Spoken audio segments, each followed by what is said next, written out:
Want to talk sports? Now it's time for Monty in the Morning.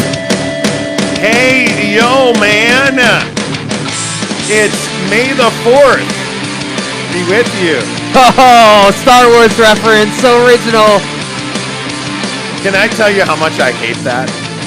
All right, I'm Monty the Fun Sucker. Welcome to the Monty Show.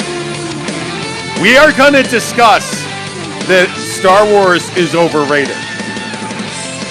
We're going to do this. Now, if you want to be part of that discussion, okay, cool. If not, put your balls in a jar and put them on the shelf. Because men talk about real subjects. So I don't know why we're talking about May the 4th. We are talking about giving away this here little Xbox Series S. All you have to do is hit subscribe on our YouTube channel. Just go to themontyshow.com.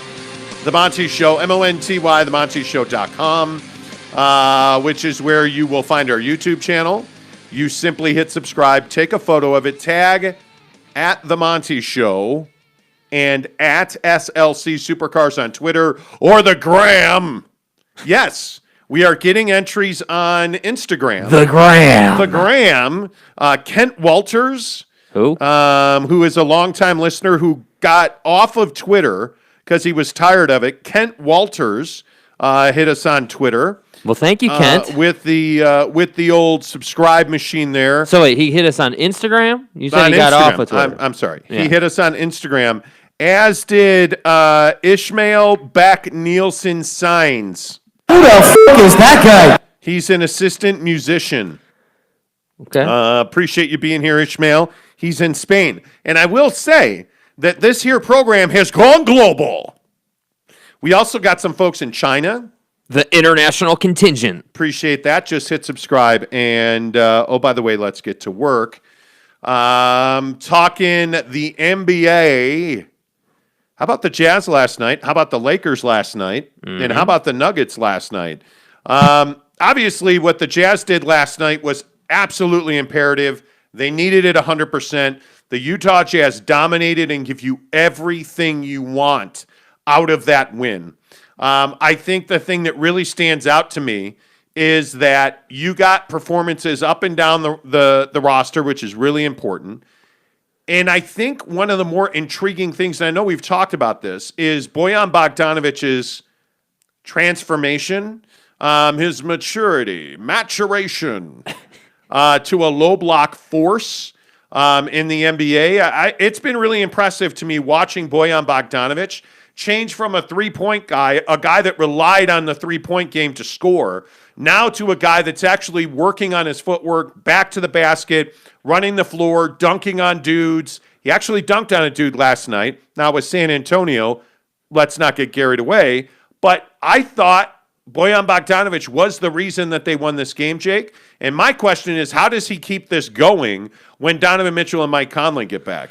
Yeah, I completely agree that he was the catalyst for them winning this game last night. Thought he looked great. Thought he played a great game. But in terms of him continuing to be able to do this when the boys come back, you know, I think unfortunately for him, it's really not in his control. I think for him to be able to continue to perform at this level, it's going to take a conceded effort out of... Concerted. Sorry, I said conceded. Concerted effort You're out so of... conceited. I know. It's going to take an effort out of Quinn Snyder and Donovan Mitchell, Mike Conley to get him the ball. I mean, that's what it's going to take. And I think, you know, my biggest fear is that Don comes back and does what he always does, and they go right back to who they were, you know, pre-injury, you know, pre-time without Donovan Mitchell and Mike Conley. And so, you know, I think, you know, a lot of time when we talk about Quinn, we talk about the fact that, you know, there's been some letdowns and that Quinn, you know, is still trying to figure out how to get this team to the promised land. But I also think we got to give Quinn Snyder a lot of credit. He's had to deal with just as much adversity as the players who are actually on the floor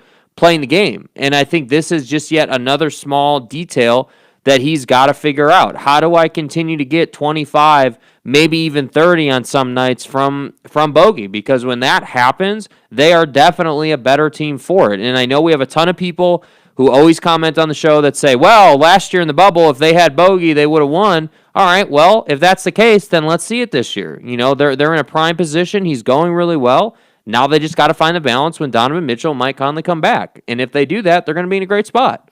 Yeah, and I also think when you start looking at balance, and I think you start looking at how Quinn Snyder is managing this roster, that's one of the things I think we need to talk about is the way that Quinn Snyder has managed minutes of his guys. I don't think there's any question that there's load management happening. We're seeing it with Rudy. We talked about it yesterday that Rudy is seeing a reduced role, a reduced load, which I think is really important. And you're seeing it with guys like Ingles. I mean, Bogey's one of the guys playing more than 30 minutes a game right now. Yeah. And in this stretch where I'm not going to say you have easy games because no game in the NBA in May is easy.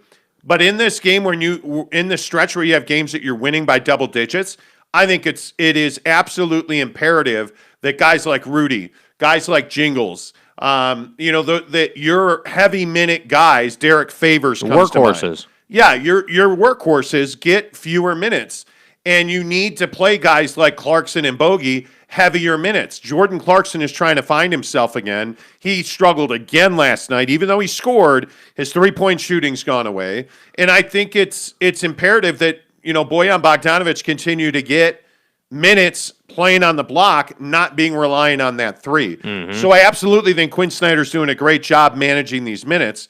I also think it was interesting that Oni got a pretty good run last night. No Elias Silva really to speak of.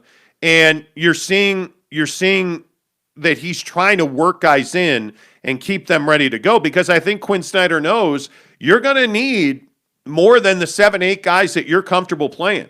You're going to need 10, 11 guys in the playoffs, Jake, to win series. Yeah, and I think that's why this whole thing, this whole hype around Forrest and what he's been able to do recently is blown out of proportion. I mean, everyone's talking about this kid like he's the second coming of Donovan Mitchell, and I think that we need to be really careful. I mean, he is giving, in the time that he got in the Raptor game, which obviously we went to, as we talked about yesterday, so we got to see this guy firsthand. He did look good. The shot is whack. The shot form, the way he shoots the basketball is not great. That needs a lot of work. But I thought he did a good job getting the offense going, doing his job, not making a ton of mistakes. From that aspect, he did well. But I think what we have to remember is in the postseason, what this team is going to be is, again, it's going to be Don and Mike, playing point, and then you've got Rudy in the middle. And then it's up to Quinn to build off of those three guys depending on who they're playing. So obviously it goes without saying that Bogdanović is going to be on the floor, but then who's the fifth guy? Who is that? Are you going to start Jingles, or are you going to bring him off the bench to be a firecracker off the bench? Like what is the mindset in a postseason series? So right now you're totally right. When they're playing the Spurs and these teams that they should really beat, yeah, we should be giving more minutes to guys like, Forrest and Oni and Matt Thomas. How nice would it be? Think about this. How nice would it be to have Matt Thomas come off the bench and give you 10 or 12 points in a postseason game? How nice would that be? I mean that's the kind of guy that you got to develop right now so you can get those contributions in the postseason. And I think that Quinn's working hard to do that. The problem is these guys are a little bit too far away from a development standpoint to be in a great position to contribute something meaningful this postseason. That's the issue. Yeah, and I also think there's something to this conversation that, by the way, Donovan Mitchell hasn't played in 10 days, and you're starting to see that this team's identity is changing a bit. They've become far less reliant on the three ball to win games, and that's probably a good thing because you're seeing a guy like Bogey is struggling with this wrist injury. I'm not trying to hit the panic button because he certainly is contributing right now. I think over the last, 3 games, he has been a dominant force on the block. Certainly against Toronto now and San Antonio, Bojan Bogdanovic has absolutely had his way down there. But what are you watching with him? You're noticing he's not fist bumping with his right hand. You're noticing that he's constantly flexing, rolling the wrist, playing with the wrist. It's not. I'm not going to say it's a problem for him, but it very clearly is an issue for Bojan Bogdanovic. Yeah, it feels like one of those, quote unquote, if we call it an injury, it feels like one of those nagging, discomfort kind of situations. I don't know if anybody can relate to this, but it's like a kid when you're rolling around and you roll up on your wrist and all of a sudden it's like sore for a few days, and you're kind of dealing with that. And, as an NBA player, you got to shoot the three at a high rate if you're bogey. That this whole paint game was born from him in those shooting woes that he had in the middle stretch of the season. Quinn wanted him, in my opinion, to see the ball go through the hoop. That's what he wanted.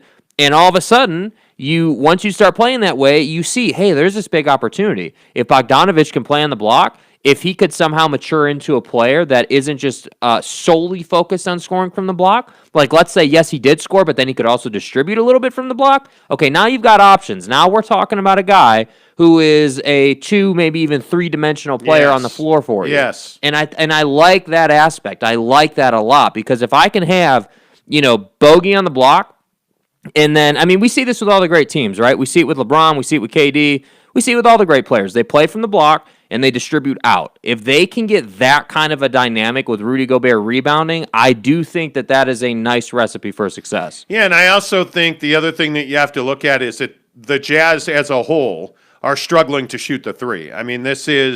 This has been going on for a couple of weeks now, where last night they're 11 of 36 from three for 30%. You had 2 of 7 out of Bogey, 3 of 6 out of Niang, 2 of 7 out of Jingles, 2 of 10 out of Jordan Clarkson. That, when you look at these wins, there's a lot of good storylines, don't get me wrong. But the one thing I think you have to really wonder is, when does this three-point shot come back around? Because I still think, and even though that they've made kind of their game over and they've realized that you got to get to the paint, their identity is that of a three-point shooting team. And it should be. They have so many guys that, I still think Joe Ingles is one of the best three-point shooters in basketball right now. Would you start him, or would you bring him off the bench in the postseason? Not right now, in the postseason. I think he's probably a bench guy.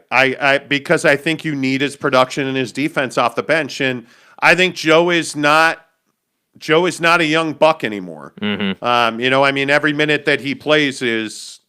It's got to be meaningful. I think you need Joe Ingles to do what he did last night, which was struggle. But then it doesn't matter because he's going to keep shooting. He hits He hits a 3 in the fourth to really extend the lead and kind of end the game. Yeah. At that point, I think they were up 15 or whatever. He hits that 3 and the game's over. Yeah.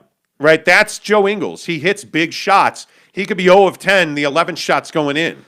Right, and I think that's what Joe Ingles, he's so important to this lineup, and I think I like the way they're load managing him, but I would bring him off the bench. If it's, the 3 starters who they're going to be. Yeah. And really, all 5 of them. You know that it's going to be Conley, Don, Rudy, Royce, and Bogey. Mm-hmm. Those are your 5 starters, and I have no problem with that. The question is, are you going to be able to get, look at the performance out of Rudy last night. You get 24 points, 15 boards, 2 steals, 3 blocks, filling up the stat sheet. Yeah. You would expect that against Jakob Poeltl and the San Antonio Spurs. I want that kind of production against the best bigs. That's what I want. I want him to play again, to go back to the Philly game, just because it's Joel and it's a good example. When we were going and heading up into that game, I was really hoping to see a physical brand of basketball out of Rudy Gobert in terms of rebounding, in terms of getting forcing the issue on Joel. Because that is within the game. The game within the game, if you're Rudy Gobert, is if I'm playing Jokic, if I'm playing Joel, if I'm playing Karl Anthony Towns, any of the elite bigs that we have in this league, if I'm playing Anthony Davis, let's say, my mission should be to get them in foul trouble. I want to dominate them to a level where they have to foul me and then they have to go sit their ass on the bench. And if I can get that done, that perhaps is the best contribution that I could ever give this team, because now what does that do? That opens up the paint, that allows me to rebound at a higher level, that just helps everything. But we don't get that out of Rudy, and that's one thing that I'm curious about headed into the postseason.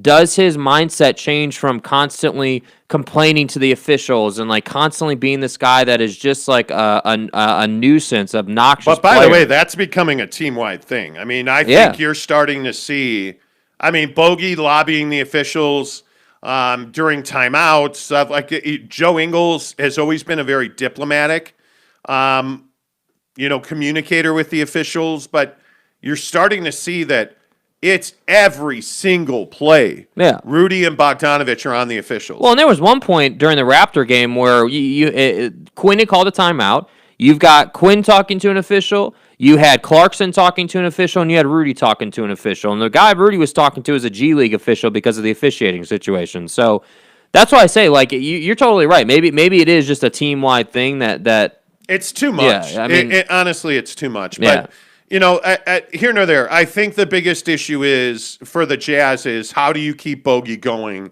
at this rate? Because I think it's really important that they get a low post presence. How do you keep him going at this rate when you get Conley and Don back? Because obviously Donovan Mitchell is the straw that stirs the drink. I mean, when he comes back, it cannot go back to Don and everybody else. Do you think it will, though? I do. That's my biggest fear, is that you're seeing the Suns play this well-rounded team game where where the Suns are getting contributions from 3, 4, 5 guys. You're seeing the Nuggets getting contributions from 3 guys. You're seeing the Lakers last night somehow beat the Nuggets, and they get 5 guys in double figures against one of the best teams in the West.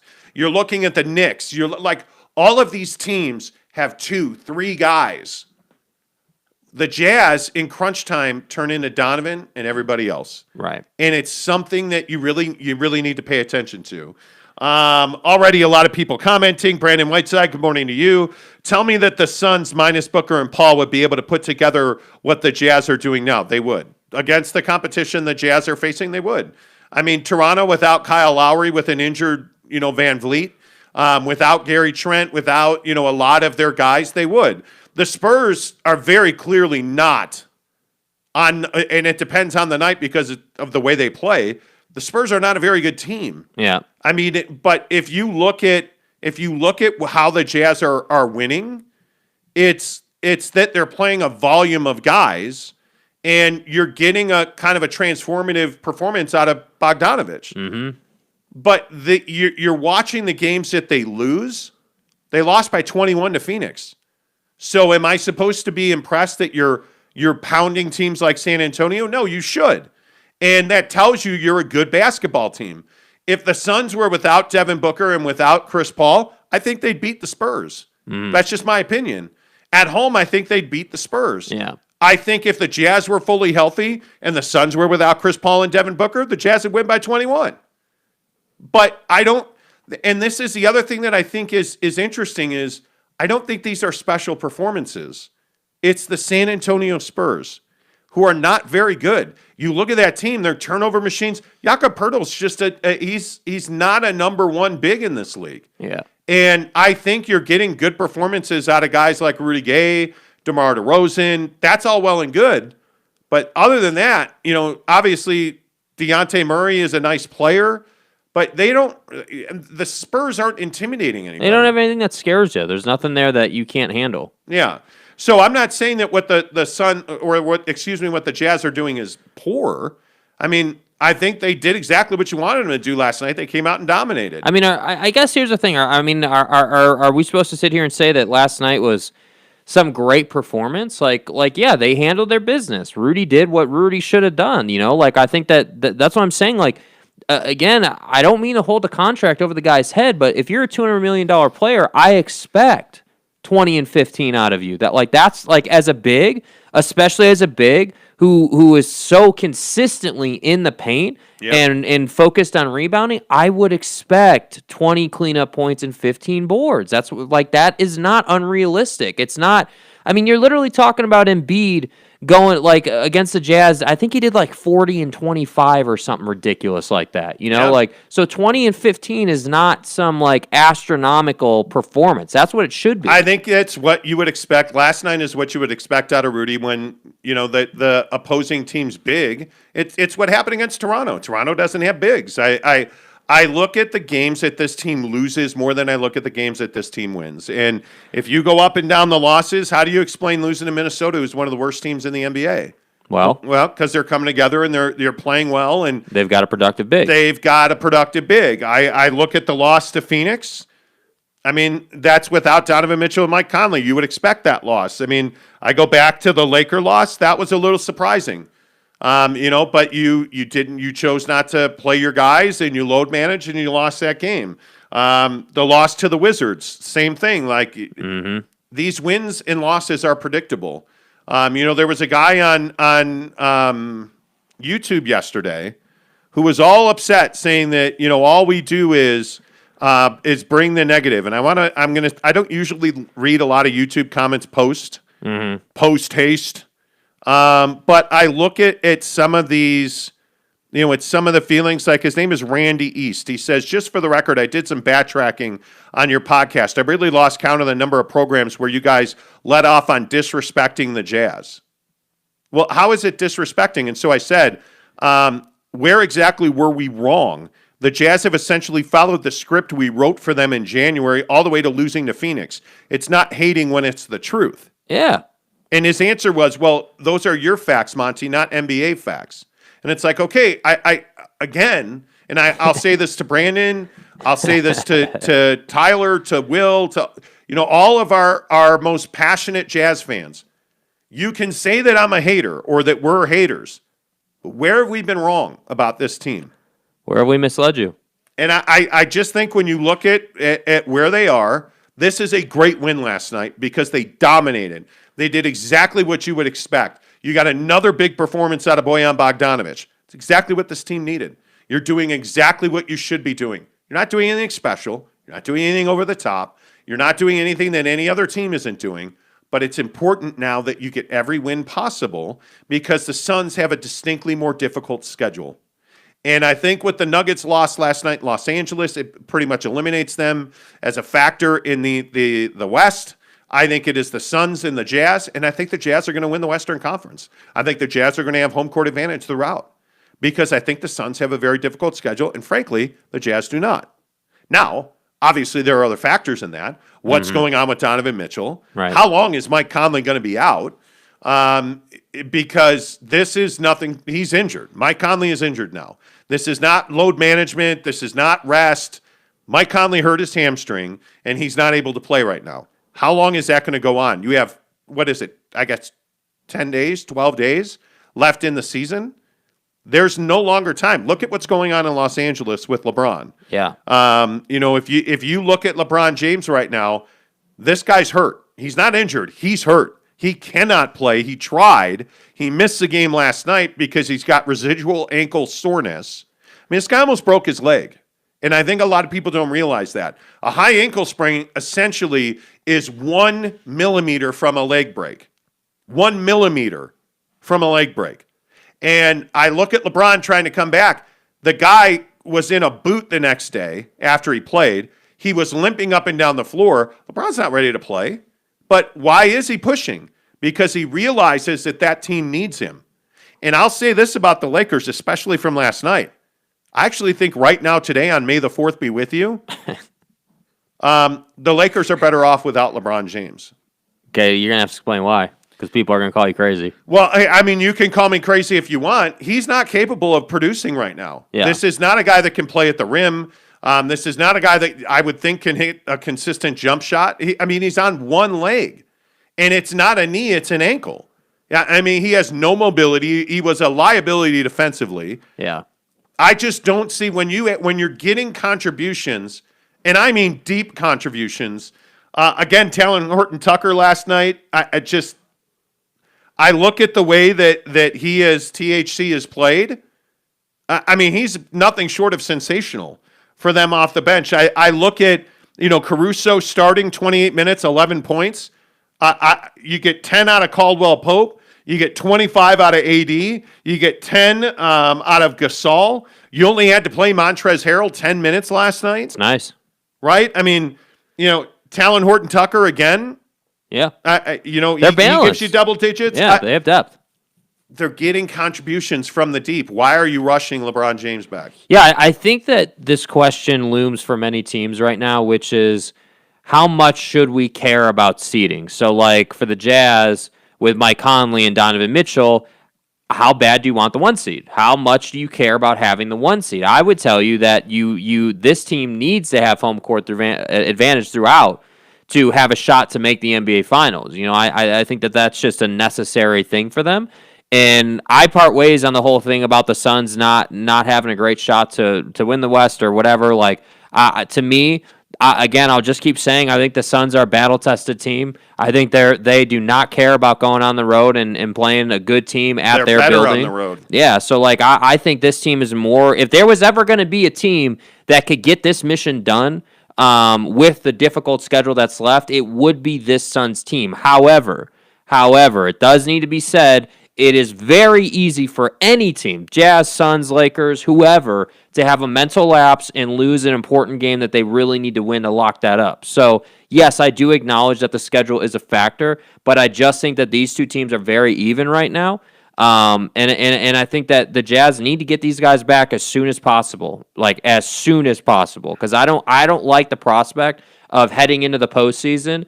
Like having these two guys sit out and then bringing them back for a postseason series, that can't happen. That can't be a reality. Yeah, Micah wants to know, is it the same thing losing Conley and Mitchell as Booker and Paul? It's not, and I didn't want to argue with Brandon on this. I don't think you can compare those two. I think if you want to talk about losing Donovan and Rudy, okay, cool. Now, like your two best players on this Jazz roster are Donovan Mitchell and Rudy Gobert. The two best players on the Suns are Chris Paul and Devin Booker. If you want to go man for man, sure. Mike Conley, and I can only say this so many different ways. Yeah. Mike Conley is not, in my opinion, one of your top three best players on this team. I think that's Rudy, Donovan, and Bogdanović. And I think Joe Ingles is in the conversation. I think Mike Conley's a really important player when Donovan Mitchell's out. When Donovan Mitchell is playing, I think it minimizes, and it's unfortunate because he's a superstar, and I think Conley and Bogdanović are just not on that level to be able to play through that. They don't shine nearly as much when Donovan's in the lineup. Mm-hmm. Rudy Gobert is always going to get his because he's just bigger, stronger, longer than most guys. I look at the Jazz, and I'm telling you now, Donovan's their best player. I think Rudy's number 2, and I think Bogdanović is number 3. And that's why I keep saying it's really imperative that they figure out how to keep Bojan Bogdanović playing at this level. Or Bojan Bogdanović playing at this level. Yeah. That's really important. Yeah. I think that's huge. Ian says, I don't think it's fair to equate losing Book and Paul to Don and Conley. Yeah, I agree with that. James Knight says the same Spurs team minus DeRozan and Pirtle the night before should have beaten Philly. No, they shouldn't have. Like what? And James, if you want to explain that, please do, because I don't. Yeah, I don't really understand. I don't understand that comment. Marcus says, always defending the Jazz. I don't understand. I am a Clippers fan, and I know as well as anybody, superstars don't always perform. And when they're out of the lineup, you start to appreciate them. The Jazz without Donovan Mitchell are not the same Jazz team. Why is that so hard to say? I don't think Jazz fans are struggling to say you're not the same without Donovan. I think what Jazz fans struggle to say is that guys like Royce O'Neal, Bojan Bogdanović, the guys that you're seeing carry heavy load right now, like, again, whether it's Trent Forrest or Jordan Clarkson, these guys are not the world's greatest players, but to Jazz fans they are, and that's I think the difference. That's the struggle. I think Jazz fans want to say that, Rudy Gobert should be in the MVP conversation. Actually, he shouldn't. I mean, you have to have a consistent ability to control the game on both ends, and a lot of people are pointing to, his stop in the second quarter, I think it was, where the Spurs were on the break and Rudy essentially froze them out of the paint. Mm-hmm. That's his job. That's what he does, and he does it very well. And then what? Because against the very top competition, Giannis Antetokounmpo has found a jumper. Who are the other MVP candidates? If Julius Randle, Steph Curry. I mean, Julius Randle's the most improved player in the NBA. Easily. Right? I mean, Again, he's a big that can shoot threes and has a mid-range. I look at, if I had to put other names out there, obviously I think Joel Embiid is there. He dominated Rudy.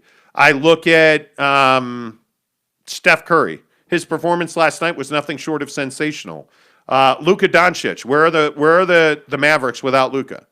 I mean, and how he's doing what he's doing with all that junk in the trunk and his hot mom, I have no idea. But he continues to dominate the NBA. You know, I thank you for the charity chuckle. He continues to dominate the NBA, and I look at Rudy Gobert and know he shouldn't be in the MVP conversation. Yeah. I think you have a bunch of role players that, you know, facilitate Donovan Mitchell and Rudy Gobert. Yeah. Rudy Gobert's, and this is, again, something that's hard for Jazz fans to get away from. Rudy Gobert is at his best when the three ball's not going in for the Jazz. And defensively, absolutely, he should be Defensive Player of the Year. I think, though, too, like, you know, that play you're talking about last night in the game, in the San Antonio game, where he stops their fast break and they back out and everything. Like, that play should not thrust him into the MVP conversation. You want to use that play to justify Defensive Player of the Year. Okay, I could kind of see the logic there. But I think, you know, the MVP, like, to me, should be reserved for somebody who isn't just a defensive stalwart. It should be reserved for somebody who can contribute in every facet of the game. And that's what I really struggle with Rudy, whether we're talking MVP, whether we're talking just his overall impact on a game. Like, teams have figured this out. It's no secret now how to beat the Utah Jazz. When they're fully healthy. Yeah, it's no secret. It's no secret. Yeah, and that's why I say, like, when this team is fully healthy and they're playing, you know, we had a Clipper fan in the comments, when they're playing a fully healthy Clipper team, or let's say that LeBron comes back and is 100% healthy and the normal LeBron and Anthony Davis combo we've come to love, like, when they're playing those teams, I just think, like, NBA teams are not dumb. Everybody has tape. Everybody can see what they're supposed to do to exploit the weaknesses of the Jazz or any team that they're playing. And that's why I'm telling you guys, with Rudy Gobert, yes, he's a hell of a defensive player. He's a force on that end of the floor. Yes. But offensively, the Jazz are playing 4-on-5. It's that simple. Rudy Gobert is nothing on offense except a cleanup player who sets some picks. That's what he does. And in the postseason, that's just not going to be good enough. Yeah, and hey, I hope we're completely wrong about the Jazz winning an NBA championship this year, because I don't think it's possible. I hope I'm completely wrong about that. I hope that, you know, I look at it. I think Denver's a very difficult out. I think the Clippers are going to be a very difficult out. You know, I look at the bottom of the Western Conference. There's not an easy series in the conference. There's not. I think that Jazz fans really want to say, well, we've put together this unbelievable regular season. How are you guys now saying that we're not going to get to the NBA Finals? And it's like, what you have to understand as a Jazz fan, and therefore as an NBA fan, is that in the postseason, you're playing half-court matchup games. That's what you're playing in the postseason, and so the weaknesses of players get exposed heavily, and that's why I'm saying you should be concerned about Denver. Even without Jamal Murray, you should be concerned about Denver. Well, look at the matchup in a Denver series. I mean, if you look at Rudy Gobert having to check Nikola Jokic, the NBA MVP to be, in my opinion. You look at Nikola Jokic, he shoots a three, he finishes inside, he makes his free throws, and he's a really good passer. Like, he is one of the most impactful assist men in the NBA. If you go and look at the numbers, he assists on fully 40% of the Denver Nuggets baskets. 40%. I think he's fourth in the NBA in that number. The three people ahead of him are all point guards. You look at Nikola Jokic, he is an elite big. There's no doubt about it. And what does that do? If you're the Jazz and you're going head-to-head with the Nuggets, you have to respect his three ball. So Rudy's got to play above the free throw line when he is checking Nikola Jokic, right? That gap has to be tighter. He's an elite passer, and now it comes down to man for man. Who's going to stop Michael Porter Jr.? I don't see an athlete enough on that roster right now. Are you going to put Donovan Mitchell on Michael Porter Jr.? No, it'd be Royce, I think. I think it has to be Royce. Yeah, it'd be Royce. Okay, well then who are you going to put on Aaron Gordon? Bogdanović. And Aaron Gordon's going to win that matchup. Yeah. And what they're showing you is when they play matchup basketball every single night in Denver. So there are nights where Aaron Gordon plays 20 minutes and scores 5 points. There are nights where Aaron Gordon plays 20 minutes and scores 27 points. It's all based on the matchup that night. guys like their two best players right now are Nikola Jokic and Michael Porter Jr. Yeah. They're getting theirs. It doesn't matter who they are and who they're playing and who's across from them. And Michael Porter's come along leaps and bounds, man. That three ball is nothing but net. If you look at Nuggets highlights, and if you're a Jazz fan, you better respect it because Michael Porter Jr. is going to impact that series if they wind up running into each other. Who, if you're the Jazz, who do you want to see? I mean, ideally, who would you want to see? I think that, and I'm not talking about the first round. I mean, the first round you should win. That really shouldn't even be a question. But I'm talking about in the Western Conference. Once you get to the second round, your NBA Finals run has begun. So there's nobody that's going to be a good matchup in the West. I mean, like if I look at the standings right now, if it ended today, 1 through 8, it would be the Jazz versus Golden State. I mean, I think you would take the Jazz in that series. I would take the Jazz in that series. But again, when you have Steph Curry on your team, causing trouble, you're never out of any game. And in a 7-game series, I don't know that you have a guy. I mean, Mike Conley plays pretty good defense. He knocked over Eric Bledsoe last night. Like he literally dropped him. Eric Bledsoe was standing a foot away from Steph. Steph gave him a hezzy and Bledsoe fell over.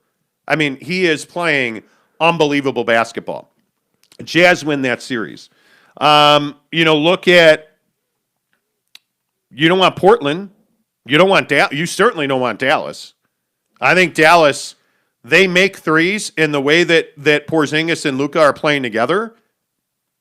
I mean, you're better than Dallas, but you know what the Dallas series is for the Jazz? It's one that wears you out. Yeah. It's a high energy series. It wears your ass out. Yeah. That needs to be a 5-game series max. Like to me, you want to beat the Warriors, and then, I mean, you would want Dallas over Portland. You would, because I think Portland is deeper. Portland's way deeper. Portland's a problem. Yeah, so like I would want to see Dallas, and then after that, I mean, the road is just gets much tougher. Once you get to the semis, forget about it. Yeah, I mean, there is no easy. I don't know who you would want. I would think you would want Golden State. Yeah, I would think Ja Morant showed. That he's a problem for them to match up with, and now they have Jaren Jackson back. Yeah, he's giving them good. Who plays really good pick and roll. I don't know that there's an easy matchup for the Jazz at this point. There are no easy matchups. Yeah, I think you would want Golden State over Dallas. Yeah, but we'll see. I mean, Lakers Nuggets in round 1 potentially. That's huge for the Jazz that matchup's happening because you better be a Laker fan at that point. Yeah, because you don't want the Nuggets. I'm telling you. Yeah.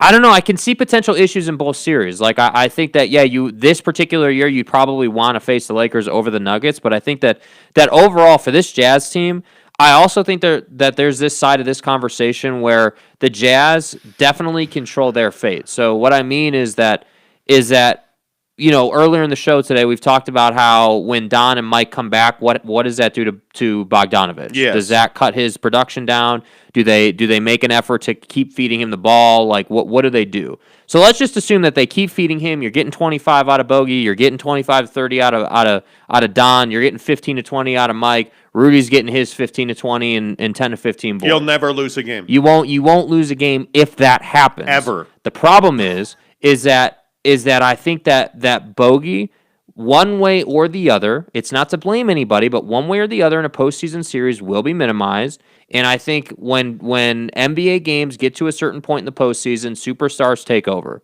Superstars do what they do, which is to mean that Donovan Mitchell is definitely going to take more of the ball. So I think it's almost inevitable that Bogdanovic's touches go down. And I don't know what you do with that per se. Like, I don't know how you balance. I don't know either. Will says, I appreciate you guys keeping it real from a fan's perspective. I think what you undervalue is Rudy's impact offensively. You never talk about the screens he set, and you never talk about how much he cleans up and provides second opportunities. We talk about that. Did I not just mention that like 10 minutes ago? All the time we talk about that. But I'm not trying to be a hater here. Like, how long have you been listening today? Like, I just talked about that. Like, I mentioned it 10 minutes ago. Like, I just said that the Jazz are playing 4-on-5 offensively because all Rudy does is set screens. Now, I will say those are really good screens, and frankly, they're illegal screens that he gets away with consistently, and I love that part of his game. I love the fact that he's constantly setting moving picks and they never call it. I love that because that is that's a massive advantage. That gets Don and Mike and everybody else using those screens really good looks. But what have you noticed that's gone away from the Jazz arsenal? The Rudy alley-oop, the lob to Rudy has gone away. Yeah, they don't play pick and roll with they just play pick. They don't play roll. That's just what it is. So, and the other thing too is like the ball movement. When Don and Mike come back, will the ball movement be consistent? Will that stay in their game? Because right now it's pretty good. Right now they're moving the ball a lot and they're getting looks. But I just think that for this person, that comment you just read, dude, I just talked about the fact that he is a cleanup guy and he sets picks. That's what he does. That's his entire existence on offense. And I'm saying that limits and puts the Jazz in a position where they're playing 4-on-5 offensively. Will replied and said, but you guys are also the same show that says they'll be better off in the future without Rudy. They will. I don't see how that's possible. Well, but that's my point, is that if you can't see how Rudy limits them offensively, as much as he facilitates things, the high pick and roll when Don and Conley are healthy, the high pick and roll is a weapon. I totally get that. You cannot give him the ball. They will not give him the ball. And it's because he doesn't have post moves. He has a little lob up to the, throw it up to the basket, or he is not an offensive player. He is a guy that does one thing really well. He dunks really well. And you're limited in that. And I think if you look at the best teams in the NBA, you have to at least come to the point that Rudy Gobert is limited offensively. Think of it this way: put yourself in the shoes of, let's say the Jazz and the Nuggets are matching up, right? And you're Nikola Jokic and you're playing defense on Rudy Gobert. Think about this. Seriously, take a hard thought about this. When you're playing defense and you don't have to even think twice about the guy you're defending taking a shot and making that consistently, that allows you to play defense on another guy while you're defending Rudy Gobert. And that's why I say offensively, you're never going to see a big. When Rudy's setting screens, when Rudy has the ball at the top of the key, because you'll see that a lot. The Jazz do that almost very consistently. Like 80% of their possessions, Rudy Gobert is going to have the ball at the top of the key, and the guards are running around, working the offense. When he's at the top of the key, don't watch Rudy. Watch the defender, what he's doing. Because 9 times out of 10, that defender is going to sag a little deeper into the paint, and he's going to make sure that the back cut doesn't get open. And then once it leaves Rudy's hand, then he's going to come back to Rudy, and he's going to lock back up with him. I'm telling you guys, go on YouTube, watch Rudy Gobert's offensive game, and come back to this show and tell us that we're wrong or that we're undervaluing what he does. Because I'm telling you right now,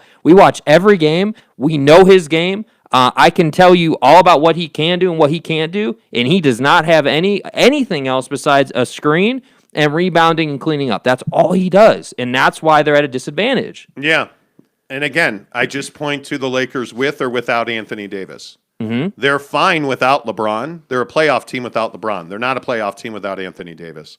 Forgotten Soul says, whenever I see a fellow Jazz fan saying Rudy should be in the MVP conversation, I'm embarrassed. Makes us fans delusional. I don't think it's delusional. I just think you're not keeping that real.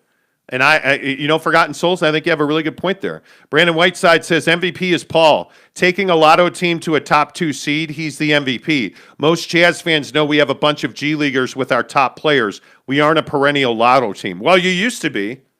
I mean, think about if you go back to the mid-teens. I mean, how many? No, I'm not doing the draft. Let me pose this question. I swear I'm not going to talk about the Utah Jazz. Don't talk draft, but let me just pose this question, okay? Because I do agree that Chris Paul has a strong case. I do agree with that comment. Think of it this way, though. What would you rather be? Would you rather be year in and year out a lottery team?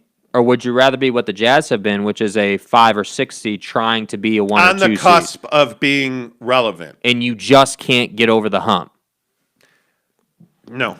It's difficult. I'm telling you, it's a miserable thing. It's a miserable thing. This makes me crazy. Well, because I'm telling you, to go out in the first round back-to-back years is worse than being a lotto team. Because if you are not in the lottery, you are not getting that top young talent. But again, the Jazz have blown so many Dante Exum picks that I can't even, like Trey Lyles or, I mean, do you realize Donovan Mitchell's not even your draft pick? You traded with Denver to get him. And it makes me crazy that Jazz fans want to rewrite draft history. You have been a perennial lottery team. The Utah Jazz have been a perennial lottery team. Now, once you made the Donovan Mitchell trade, that all came to an end, which the front office, Dennis Lindsey and company deserve incredible credit for. But don't sit here and say that this team hasn't been a perennial lottery team, because they have. And they have blown a ton. I mean, look at Gordon. Look at Enes Kanter. Look at Derek Favors. Look, like, you've had so many groupings of players that just haven't worked. Yeah. And again, it's the same thing I told you in the past. Paying Gordon Hayward would have been a mistake, right? But Gordon Hayward was your guy because you missed on so many picks. And the fans were in love with him. Yeah. JC says Lakers are done. Won't be healthy enough during the play-in tournament. Totally agree. Yeah. Lakers are in real trouble. And I think when you look at their reliance or it's not reliance on LeBron. I think when you look at the Lakers want to be reliant on LeBron. Yeah. That's a mistake. He's hurt. Let him be hurt. Yeah. Give this team to Anthony Davis, because if you're truly going to stay at the top of the Western Conference, Anthony Davis has to be the center of your existence. Give the team to Anthony Davis. Yeah. Let guys like KCP, let guys like, Kyle Kuzma. Again, Kyle Kuzma, great draft pick. I think they traded the wrong guy. I'd have traded Kuzma and kept Lonzo Ball, just my opinion. But I think you have to get more out of guys like that. Yep. And Talon Horton-Tucker and Caruso and KCP, this Dennis Schroeder thing.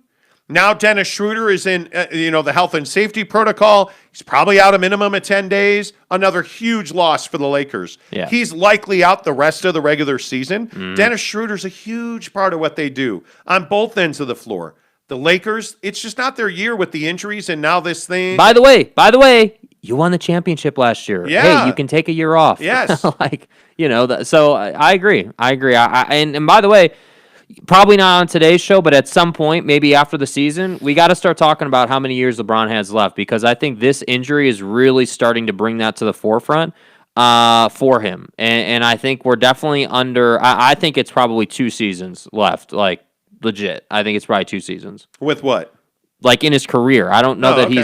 I don't know that he's got 5 more years left. I don't see that. Yeah, it's so hard to stay healthy later in your career. I mean, we've seen this movie 1,000 times. Yeah. It's so hard to stay healthy. Swiderski says, what about the LA Lakers in pre-tournament? What do you mean? I think he means in the play-in. I just don't see that. They'll win whoever their playing game is. They'll win. Anthony Davis will win that on his own. I just don't see how they match up with anybody at the top of the Western Conference. They're not going to the NBA Finals. They're not. This is not happening. I mean, they're going to lose at some point. They don't match up at all with the Suns. They certainly don't match up at all with the Jazz. I mean, if you're the Jazz, I think you want the Lakers or the Golden State Warriors. I mean, I think that's what you would be pointed at. James Knight says, all the postseason speculation is getting tiresome. Bring on the playoffs. Yeah, it wears me out. Yeah. I mean, it wears me out. Everybody's in on Nikola Jokic being the MVP, including Swiderski says Joker's the MVP. I agree. Marcio says you guys are completely underrating Nikola Jokic. I think everybody underrates him.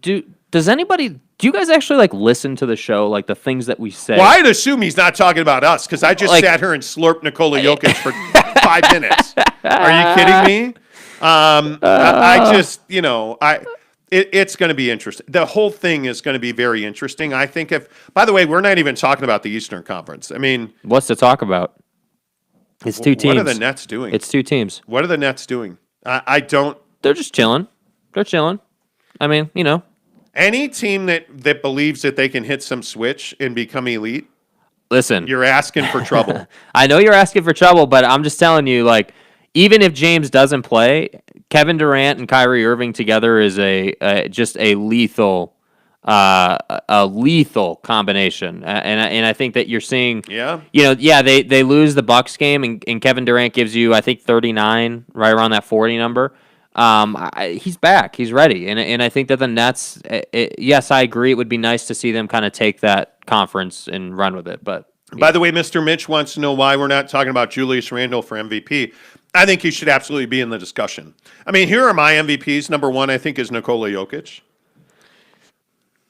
Number 2, it's really difficult for me. I can make a case for CP3, but I think it's not happening, dude. I don't think that's happening. That's not happening. I think, who do I think will finish second? I think it'll be Giannis because he's one of the most overrated players in the NBA. He gets a ton of votes. I actually think Joel Embiid should be in the conversation at 2. Yeah. I think Steph Curry should be number 2 in the MVP. If it were me, I would go Jokic number 1 by far, not close, runaway train. I think I would go Steph number 2, and I think I'd go Julius Randle number 3. I think what Julius Randle has meant to the New York Knicks, and his improvement. How much of it is the fact that it's the Knicks? I don't think a lot of it has to do with it being the Knicks. I think it has to do with the fact that Julius Randle is an unstoppable force, and you have no way to defend him because the 3-ball he hit out of the corner last night that was so that nice, goes dude. over the corner of the backboard. I mean, that's not a shot that any other big in this league is making. Yeah, I mean, he is a guy that has gone from a rim runner, because that's what Julius Randle was after he got back from the broken foot with the Lakers. He was a rim runner. Yeah, he's gone from a guy that's a rim runner. He lost a ton of weight. He's worked on his jumper with Chris Brickley, and he's turned into an all-around player. And by the way, he's actually really good on the defensive end as well. I think Julius Randle is not going to get many MVP votes. He should, though. Yeah. He absolutely should. Niall Gardner says Monty MVP. Yeah, I'm the MVP for everybody. Hey. I think we all know that. Yeah. Right? Ian says CP top 5. Yeah, Chris Paul's top 5 for sure. Yeah, I mean, this is a franchise that hadn't been relevant in 12 years. Yeah, I'd be going Jokic, Curry, CP3, and then everybody else. Those are the 3 guys that I feel like have really taken their teams to the next level. I feel like with Joel, his team would be in the conversation with or without him. I think we all know that he's one of the best in the league, but I think that hurts his case a little bit because with Chris Paul, the Suns are not anything without Chris Paul. Yeah. And then I think with Steph, if Steph is hurt, that team is a dumpster fire. So Swiderski says, "What about Donovan Mitchell if the Jazz stay number 1?" Well, they will have stayed number 1 without him. Yeah. So I think that actually hurts his case. Now, if they had dropped to like 4 without him, okay. And then he came back and took him to 1. Maybe okay, that shows some more value. Then you got some story there. Jim says, "What about Luka?" Well, as Giggity said, Luka's mom is the MVP. Appreciate you, Giggity. I think Luka's in. Certainly in the future, I think he's going to win an MVP. I just think right now he's not on a top team, and I think the top teams have some real special performances going on, and I think that when I look at I think Chris Paul's way more of an MVP candidate than Luka is. Agreed. Yeah. I don't. He makes that team go. I mean, Chris Paul makes that team go, no doubt. Timmy says, "What do you guys think about the Celtics? That was odd, those two running into each other." Well, that was Jaylen Brown and Jason Tatum running into each other the other night. I don't know what to think about the Celtics. I think the Boston Celtics are a huge disappointment. Mm-hmm. I think they are going to go out very quietly because I don't think they can beat the Bucks, the Nets, the Knicks, the Sixers.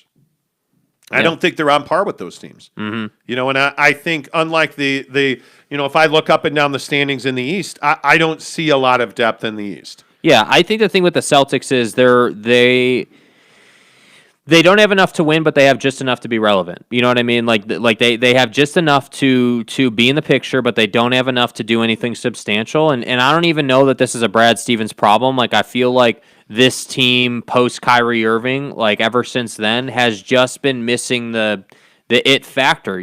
Everybody likes to compare Jason Tatum and Devin Booker and their situations and them trying to bring their team to the next level. And I got to tell you, since Chris Paul's gotten there, that's made Devin Booker a better player, and that's why they're doing things. But for Boston, I feel like they need like a rebirth of this squad. They need like either a big name to come in who's not a malcontent. Have you heard about this Kemba to the Clippers stuff?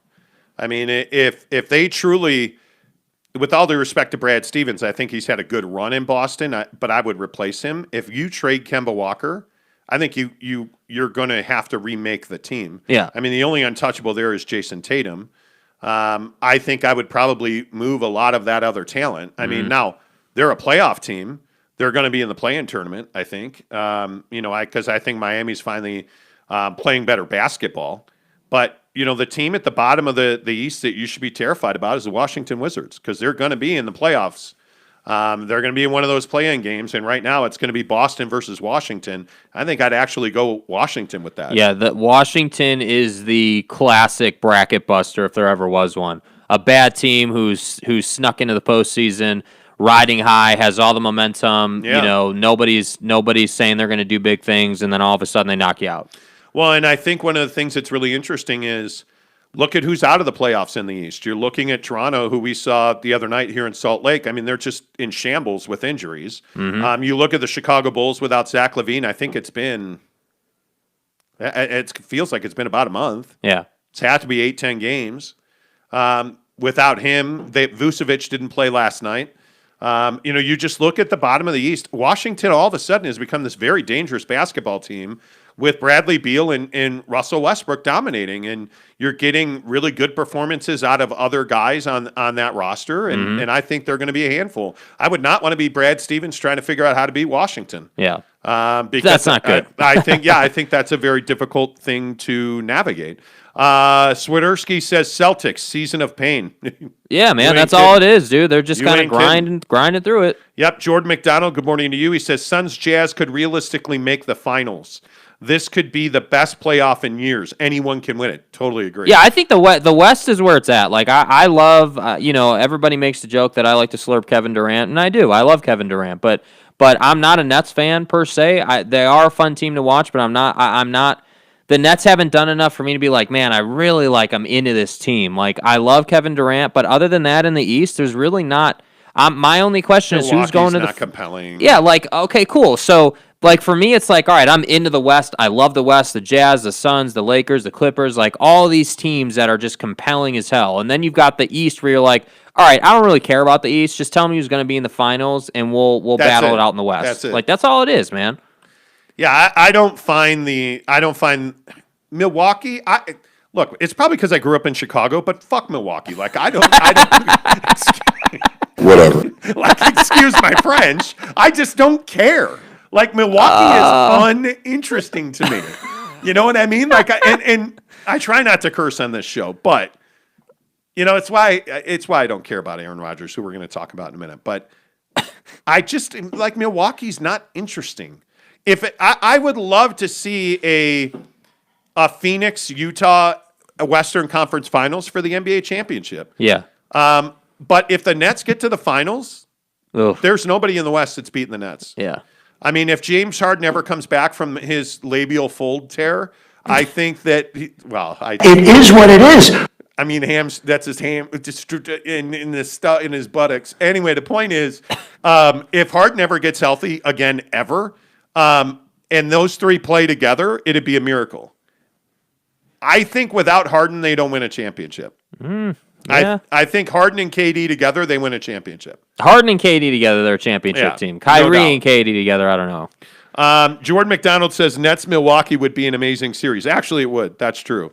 Ian says the Google ad lady is going to be mad about that. Yes, she is. By the way, no. I don't give a baker's fuck. Ian, I'm not letting you derail this show with a Google story. I'm not. You're only here for one reason. I'm not. Yeah. Anyway, shame, Monty. Ring the bell, Jake. Marcus says ring the bell. Well, look, I try not to curse as much as I can. I try not to curse. And thank you. There it is. Shame. You're welcome, Marcus. I should put a curse jar on the table. It is what it is. Monty, there are kids watching. There's probably not. I hope. See, what I meant What's wrong with you? Yeah, what I meant to say is you two mother need Jesus. Anyway, the point is. And you two motherfuckers need Jesus. See, the difference is you curse with drops. I curse with my mouth. What? Which probably means I'm going to hell. What? Hell's not real. Niall Gardner says fun season could end up being who stays healthy through the playoffs. Absolutely. Micah says, Monty, it's been so long since you cursed. Let the demons fly. You're welcome. I do what I can. Why is me cursing such a big topic? I love it, dude. Because like a month ago, we got a comment about how some guy was in his car with his kids, and his wife was like, "What are we listening to?" And he got some heartburn over it. So He did. Anyways, speaking of heartburn, give us a thumbs up on this video, please, right now. If you're here and you're watching, hit thumbs up. It really helps the channel grow. Subscribe. We're probably not hitting this hard enough. We're like 10 subscribers away from giving this Xbox S series away. Pull it up. What are we at? As soon as we get to 500 subscribers on our YouTube channel, we're giving this away. By the way, just want to put this out there. It's not 500 from when we started the giveaway. It is the first 500 subscribers on the channel are entered to win the Xbox Series S. Yeah, 489. So we're 11 subscribers away. Dude, I mean, if you haven't subscribed yet, you got to get in. I mean, legitimately, there's no strings attached on this. You subscribe, take a picture, tag us on Twitter or Instagram, and you're entered to win. That's all you got to do. We'll ship internationally if you're, wherever you are. Like, you don't have to pay anything. It's literally show up on your doorstep after we cross 500 subscribers. Yeah, and we're going to pull a name on this show the very next day. I would love to do that before this weekend's, which obviously we're going to with just 11 subscribers to go. But please give us a thumbs up. Please hit subscribe. If you're not a subscriber to the show, go ahead and hit subscribe. And I just want to say thank you because, like our watch time numbers are, there's metrics that YouTube follows very closely, things like retention, how many people subscribe while they're watching your video, thumbs up versus thumbs down, like all of these things. And our metrics are absolutely outstanding. Steve N, Stevin, Steven? I think that's probably just like a joke. Why do your parents hate you? Anyway, Steven. The Stepster. That was probably too cool. Like, your parents don't hate you. They just don't. I mean, you were probably whoever came up with that shit need to be fired. Yeah, you were probably an ugly baby, and they just didn't know what to do. Like you had that crushed skull thing. I mean, it happens. Stevie. I should stop. Steven. I'm going Steven because there's no second E. Like, now it's in my head.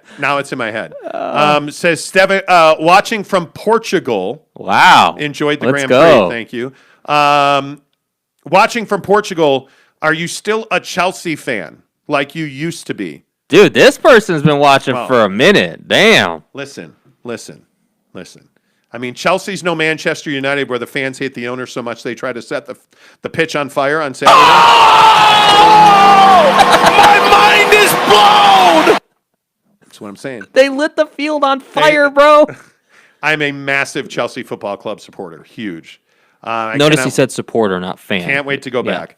Mike Phillips says, Hell's Not Real is now the best Monty show take ever. Thank you. What do you... No. Cordell, I'm not reading that. LVL 307 says, from Manila, hey, what's up in the Philippines? We have quite a bit. We usually, our show every day usually has 25 or 30 viewers from the Philippines. No kidding. So I don't know what we did. Look, I collect shoes like Imelda, if that helps. I mean, that's an Imelda Marcos line. Jake, you don't even know who that is. Nope. Anyway, the point is, I have a huge shoe collection. Yeah. Hit subscribe. Let's give away this Xbox Series X tomorrow on the show. Real quick, I'm going to get to a couple other things because I have a shoe auction to lose in 12 minutes. And I want to talk about Aaron Rodgers here on the program because this Aaron Rodgers thing has gotten real. So if you don't know, the Green Bay Packers, that dastardly team who I like less than the Milwaukee Bucks, they have a quarterback named Aaron Rodgers. And Sharon Rodgers is his alter ego. Sharon has demanded a trade. I should stop. Aaron pretty much has said he won't play for the Packers anymore. Jake, do they trade him, and where does he go? Yeah, I mean, I think that they're going to be forced to do it. They're going to be forced to make the trade, and everybody wants to say Denver, Denver. Okay, great, we get it. Denver's in the mix, but I also don't think that an NFL team in this situation is just going to want to hear from one team. So to me, I think, do I know where he's going to go? Well, no, of course I don't know where he's going to go. Yeah, Denver right now is the front runner, but we've heard of other teams too. We've heard of, the Raiders being in the mix potentially. I don't see that happening. That just seems like a silly Denver. Yeah. It's Denver. I guess. It is the Denver Broncos, or they're not going to trade him. I'm telling you now, the Green Bay Packers are not going to trade They're not going to trade him. On what earth? I mean, you're definitely not trading him in the NFC. I mean, we can just rule that out for sure. All right, let's play this Terry Bradshaw sound that we have because Terry. I don't like Terry Bradshaw either. I don't, frankly, like many people. It apparently turns out. But here's Hall of Famer Terry Bradshaw talking about Aaron Rodgers. With him being that upset shows me just how weak he is. Who the hell cares who you draft? I mean, Get off my lawn. He's a 3-time MVP in the league, and he's worried about this guy they drafted last year at number 1. So I don't understand why he's so upset at Green Bay. And then if they fired the general manager, he'll come back. Are you kidding me? Really? Aaron, that's where this is. Here's what I'd do. I wouldn't budge. Let him gripe. Let him cry. Retire. You're 38. Go ahead and retire. See you later. I mean, I'm really strong about stuff like that. I know you are, Terry. We get it. First of all, he's not retiring. If Aaron Rodgers retires, he owes them $30 million. Aaron Rodgers is not retiring. Second of all, he's one of the best quarterbacks in the NFL. He can do what he wants. You're Aaron fucking Rodgers. You can go and play wherever you want. Will you stop cursing? Hey, listen, it's the Pat McAfee show. What do you want from me, bro? He did an interview. It's one of the greatest drops ever. I'm sorry. I mean, this is just whoa. Mrs. Monty just walked in and some, AJ1 ASWs. I hooked her up with the StockX yesterday. Amazing. Totally I love surprised her. those. She didn't. I don't know if she knew she was getting them, but Amazing. Anyway, sorry. Look, Aaron Rodgers is the reigning NFL MVP. I mean, as Pat said so succinctly on the show many times now. Mm-hmm. You're Aaron fucking Rodgers. Thank you. I just do your job. You're Aaron fucking Rodgers. Thank you. You are Aaron effing Rodgers, and you can do whatever you want. Like, you're not retiring. You're 38. You've got 5 years of football left, I think. But good luck getting to the 49ers. And if you're the Green Bay Packers, here's what you need to ask for in return. 2 number 1 picks and a legitimate NFL starting quarterback. So that's the only holdup I see with the Broncos because they don't have a quarterback on their roster that's worth a damn. Terry Bradshaw is probably right now today a better quarterback than Drew Lock is. It's the one thing the 49ers have that the Packers want, Jimmy Garoppolo. And again, here we are. I'm going to say it again. Jimmy Garoppolo is underrated as a quarterback in the NFL because I'm telling you, he's better than about 80% of the other quarterbacks, including Ryan Fitzmagic. Even though I think the Washington Redskins are a playoff team. Oh, I said it, didn't I? Yeah, you did. The Washington football team is a playoff team this year. And I think that without question, the Green Bay Packers have to get a starting quarterback back because they're in the driver's seat in that division. Now, I don't know what Justin Fields turns into. Who the hell knows what Minnesota will be? And I know that Jared Goff is an average starting quarterback in this league, so I don't think the Lions, besides the fact they can't tackle, hit, or really run the football. Other than that, they're pretty good. Here's my thing, though. Thing. You're saying that Jared Goff is an average-ass quarterback in this league. What is Jimmy G? They both went to a Super Bowl. That both was not attributed to them going to the Super Bowl. Like, what is really the difference here? This always amazes me. Well, Jimmy G is really, really, he's underrated. He's a good quarterback, but then better than people give him credit for. In what sense? In the sense that he can stand in the pocket and deliver the football. And I think and this is the rub on the 49ers. Yeah. The 49ers didn't build a system that was quick release, throw the football in 5 seconds or less, and get after it. Because to me, that's what Jimmy Garoppolo is. That's what Aaron Rodgers isn't. What is Aaron Rodgers' biggest weakness? He believes in his arm and he holds the football for 39 seconds. And it winds up getting him hit. And he makes some miraculous throws. But I think in the NFL today, it's got to be get rid of the football quickly and let your guys run after the catch, which goes back to Aaron effing Rodgers being upset that they don't have guys that run well after the catch because they've drafted in the first round. The Packers have drafted defense 9 of the last 10 years. Regardless of Aaron Rodgers, that's just a dumb strategy. I mean, I don't know any organization. Well, I don't think you can say it's regardless of Aaron Rodgers because with Aaron Rodgers, you should have been drafting offensive skill position. But you should have been drafting skill position either way. Yes, because you had Aaron Rodgers, it definitely exacerbates the situation. But you can't draft defense 9 out of 10 Generation. years and think that you're going to be something special. I would agree. Swiderski says, love you guys. No. Love you. You're Aaron fucking Rodgers. Sean says, Sharon Rodgers, LOL. What about the Raiders? He just won the MVP. Brandon Whiteside says Raiders should give up Carr and pick. Oh, yes, absolutely. See, that's the thing up that the Derek Raiders Carr have. and picks, yes. Yeah, they have a quarterback that they can sell. Yeah, and they don't do well with picks. Yeah. Niall Gardner says, I'm constantly practicing my swearing. It drives my wife crazy. Whatever. Yeah, I'm fortunate that I unlike Bill Gates, I married the perfect woman. Mm-hmm. And she does curse a lot. Now, unfortunately, she doesn't earn any money, and I'm the breadwinner in our house by far, which is why we live in a shack or really a van down by the river. But the point is that, no, my wife actually earns just as much as I do. So, how do we always get here on the show? but she curses a lot with me, and we curse at each other and together. Our love language is fuck off. I mean, that's essentially how we.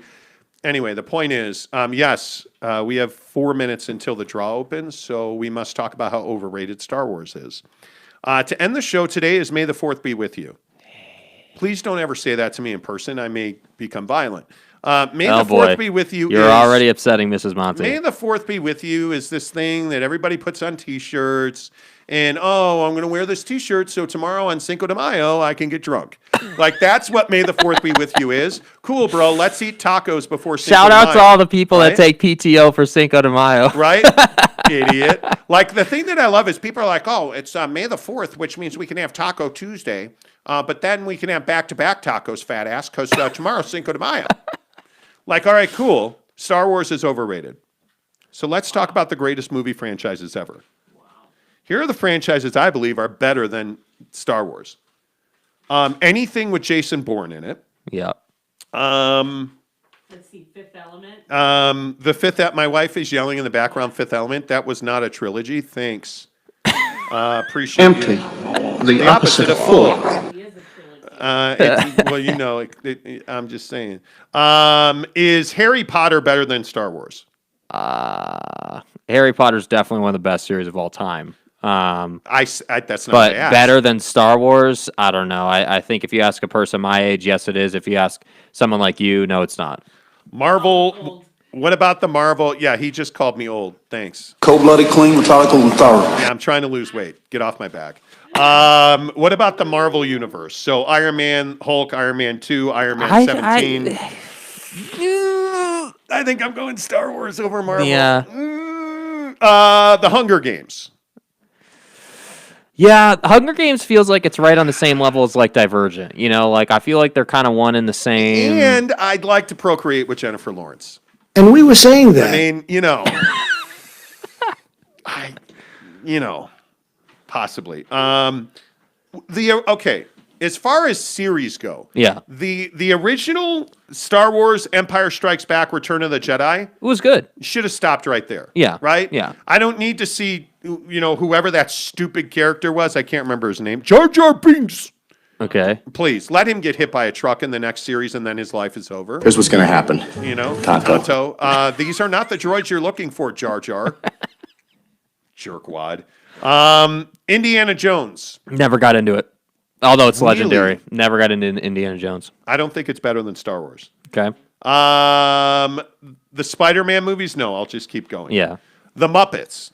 Better than Star Wars. Keep going. No, I'm kidding. Like, what a We'll joke. keep going. What a joke. What about Star Trek? Never got into the old school Star Trek. Before my time, for sure. God, why have you bequeathed me so much pain with this That's child? got to be one of the best words ever.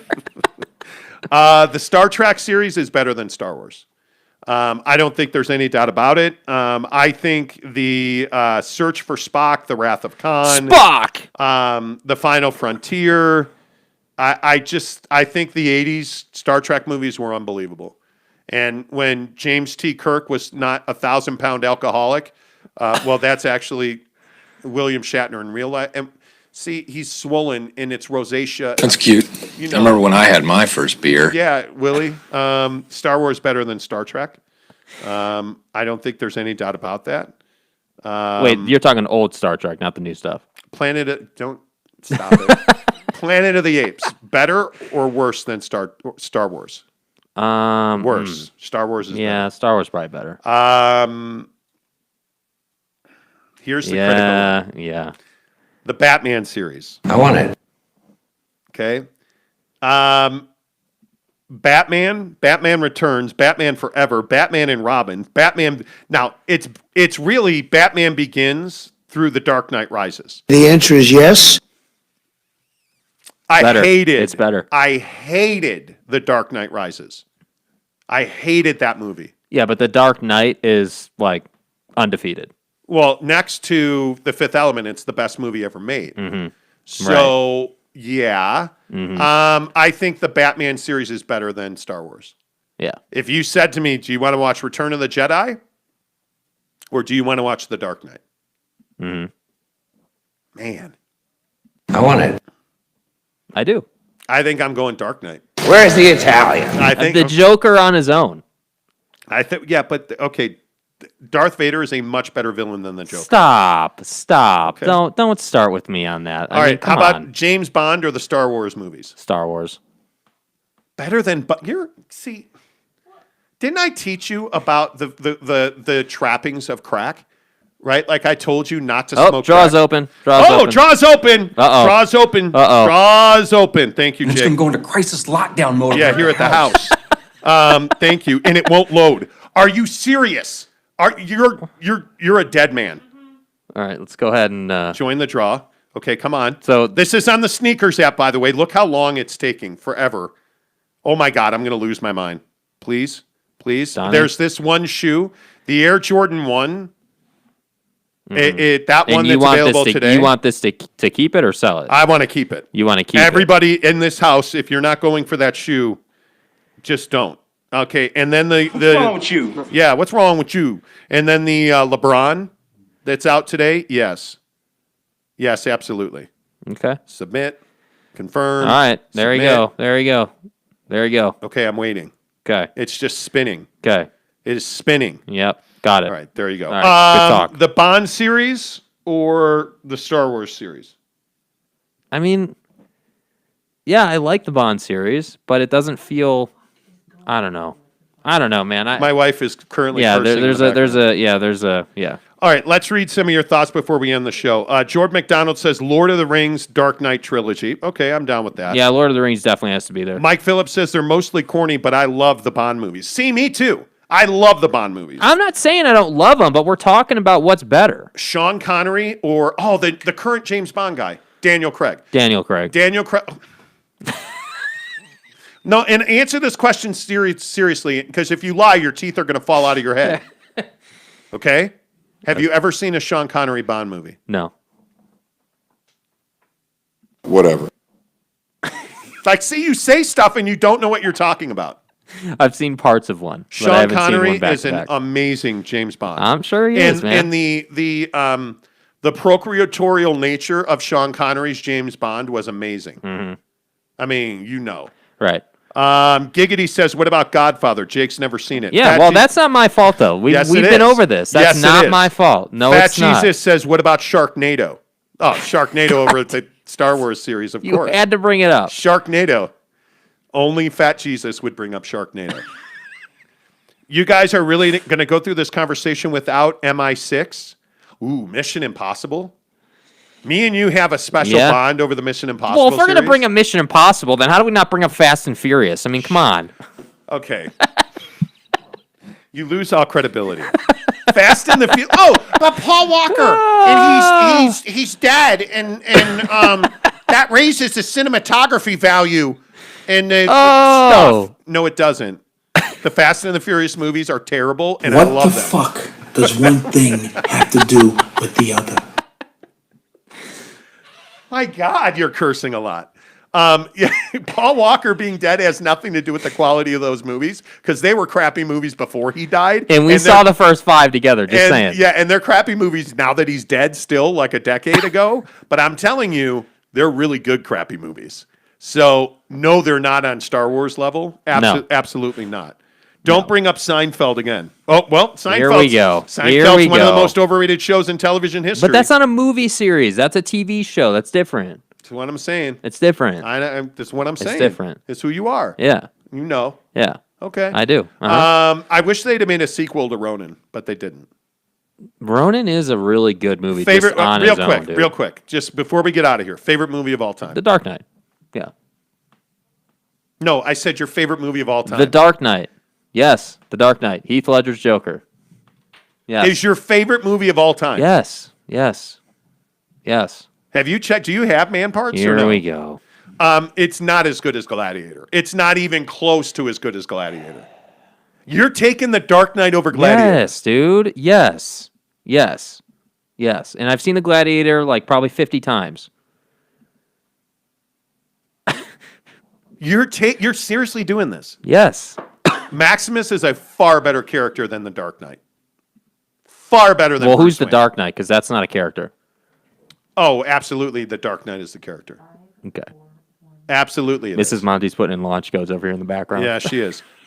But okay, the Batman. You're telling me that Bruce Wayne Yes. is a better character than Maximus? Yes. Get the fuck! Like, no way! No way! That reaction No was worth way. the whole thing. No way! You're a douche. Yeah, no way! And you're just putting me on. Stop! Stop! Stop! Just take it nice and easy, okay? Just relax. Stop it! We gotta go. Play the music. Like you say stupid stuff like that, and I just don't know who you are. I'm gonna get medieval on your ass. Seriously, like I don't have any Oh idea. my God, I that don't was have great. like where do you come up with this stuff? My God, where is he? Schemers trying to control their little worlds. Where are they? I had to. I'm sorry. I hope everybody thought that was funny because that was pretty funny. People should know when they're conquered. Anyway, that's a line from anyway. Make sure you give us a thumbs up on this video. It really helps the channel grow. Everybody who watches this show every day, really appreciate you. Subscribe. When we get to 500, we're 11 away. When we get to Time's 500, running out, bro. we're giving this little Butte, this Xbox Series S away. Until tomorrow.